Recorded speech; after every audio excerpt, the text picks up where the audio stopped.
D'habitude, je n'aime pas trop parler du rôle de la femme en politique parce que je trouve que ce rôle n'est pas différent du tout du rôle de l'homme.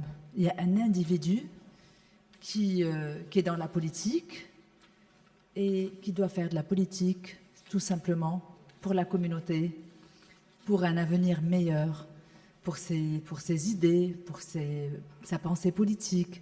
Donc, que ce soit homme ou femme, je pense qu'il n'y a pas beaucoup de différence. Mais il y a ceux qui veulent cadrer les femmes en tant que d'une façon différente. Il y a surtout ce machisme cliché, avec un rôle cliché pour la femme. Elle rentre en politique, elle doit travailler dans les sujets de l'environnement, de la femme, de l'enfant, et c'est tout. Elle doit se limiter à ce rôle. Ça, je ne l'accepte pas. Depuis que je suis rentrée dans la politique, je travaille sur tous les dossiers.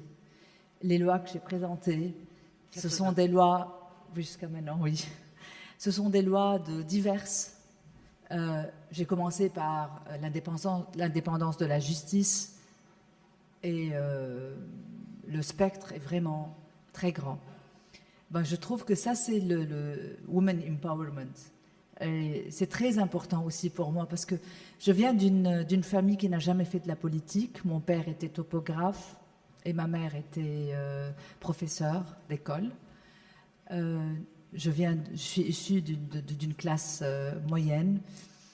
Donc, j'ai commencé avec un parcours très atypique en politique. Toutes les femmes qui ont précédé avant moi, qui sont arrivées au Parlement, c'était des femmes soit appuyées par le Zaïm, soit c'était des femmes qui ont hérité un peu le siège.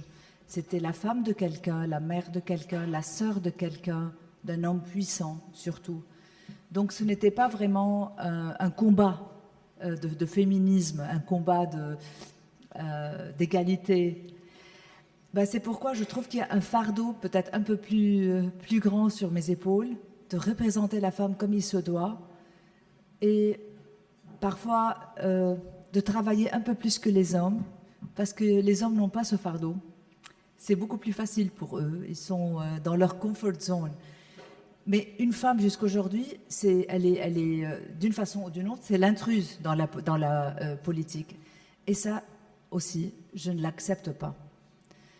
Peut-être je suis une des figures qui a eu le plus de smear campaigns, des campagnes de smearing. Ça, je ne pourrais jamais trouver en français. Des campagnes qui n'ont rien à faire avec la politique, qui n'ont rien à faire avec ce que je fais en politique ou mon positionnement. C'était des campagnes qui répondaient à une politique que j'ai commencé. On a commencé, nous, en 2018. C'était une liste contre tous. On a commencé en fin 2017, quand on a voulu, quand il n'y avait plus d'opposition au Liban, parce que tout le monde était au pouvoir. Et dans les pays scandinaves, les pays nordiques, les meilleurs pays avec un système qui marche, il y a de l'opposition. Que ce reste pour un pays comme le Liban. Donc l'opposition au Liban, on l'a annulée comme ça, avec une décision d'être tous au pouvoir.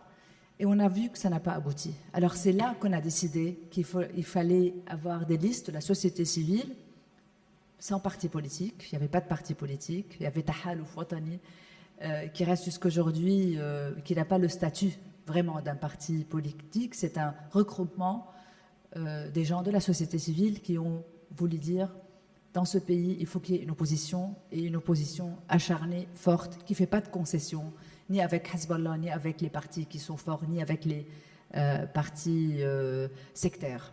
On admire votre parcours et je ne veux pas vous interrompre, mais vous êtes d'accord que sous le système actuel, le régime, oui, c'est beaucoup plus compliqué pour les femmes. Vous voulez qu'on parle du rôle de la femme ou vous voulez qu'on parle de politique? Égalité de chance. D'accord, oui, on est très loin de ça, tout le monde le sait. Est impressionnant, dans le monde entier, il n'y a pas d'égalité. Au Liban, encore plus, il n'y a pas d'égalité. C'est un pays d'ouverture, un pays qui se positionne comme très proche de l'Europe, mais à vrai dire, il n'y a pas d'égalité. Le sexisme est très grand. Il y a il n'y a pas cette culture du respect de la femme. On respecte la femme tant qu'elle est dans le cadre « sois belle et tais-toi », ton royaume c'est la cuisine, des choses comme ça qu'on entend jusqu'aujourd'hui, et ça continue.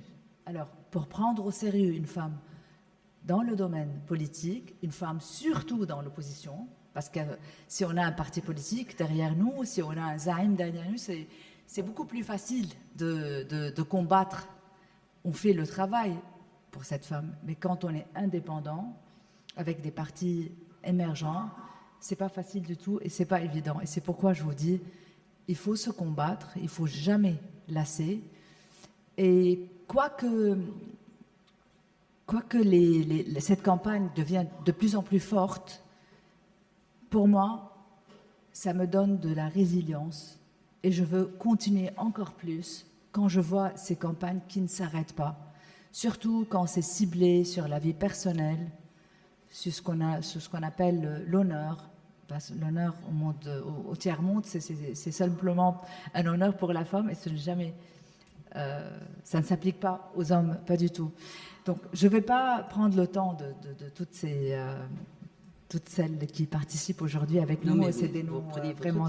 Oui, mais je voulais simplement dire qu'il faut combattre sur tous les fronts. Rien ne marche au Liban, absolument rien. C'est un pays vraiment à genoux.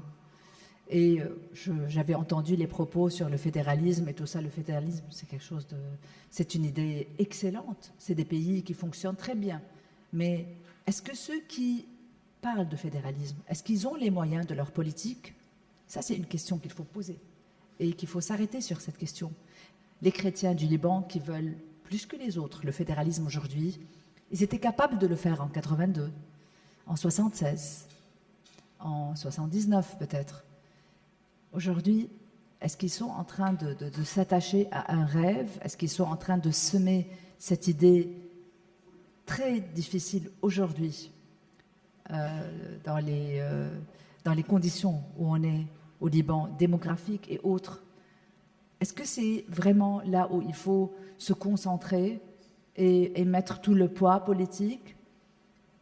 Ou bien c'est de l'énergie perdue?